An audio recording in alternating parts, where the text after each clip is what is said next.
Well, Donald Trump is running away with a lead after Super Tuesday 2.0, as we call it here. The frontrunner increasing his lead last night, leaving his remaining competitors in the dust, really. Trump's lead isn't discouraging Ted Cruz and John Kasich, though, from planning to block him at the convention. Here to weigh in is Larry Sabato, UVA Center for Politics Director. Larry, wonderful to see you again. So first of all, could Trump reach that magic 1237 number before the convention?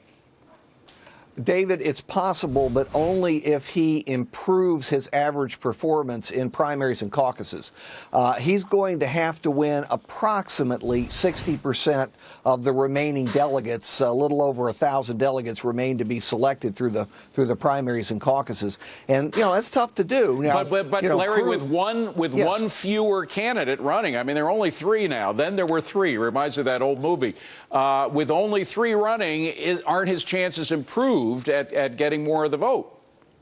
They're improved, but most of the data that we have, David, suggests that Rubio's support mainly, not totally, mainly will go to the other two candidates, that is Ted Cruz and John Kasich.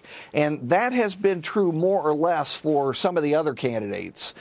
So you have to look at it from the perspective of the supporters of candidates who've withdrawn. They're right. disproportionately supporting non-Trump candidates. And of course, so it's possible but unlikely. This is not just a normal race for the presidency. We got a strong anti-Trump contingent among the Republican Party. We're going to be talking more about it with Melissa. But do they now focus on Kasich? Or what is their solution as an anti-Trump candidate? A great question, David, and the answer is it depends on who you talk to, which tells you they're still divided.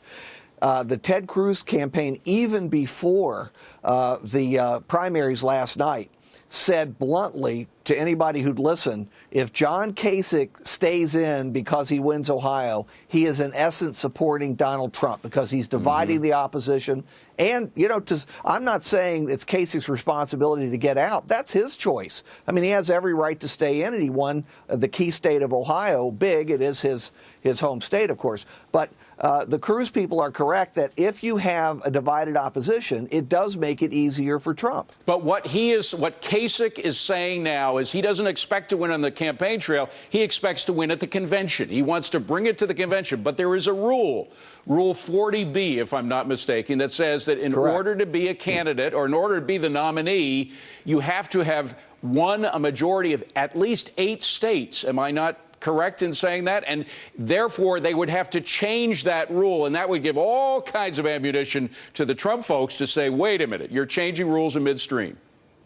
And that is going to be a critical moment, David. You stated it exactly correctly. And the Rules Committee, which meets the week prior to the convention, has the power to change that rule. There will be people pushing to change it. There will be others insisting that it not be changed. So, it's just going to be one long fight. I would pack some extra underwear when you go to Cleveland. Well, again, if they change the rules a week before the convention, as Trump just said, there are going to be riots. It's going to be something close to it. I mean, there are going to be a lot of frustrated people. Larry, actually, I can't wait to tell you the truth. As a newsman, I'm excited by all this. I appreciate it. I'm sure you are, too. Good to have you here, Larry. I am. Thank you. Thank you, David. Right. Millennials rocking the vote, and polls say most aren't in favor of Donald Trump at this point. Can Trump get the youth to unite behind him? Our Millennium panel is going to weigh in. Plus,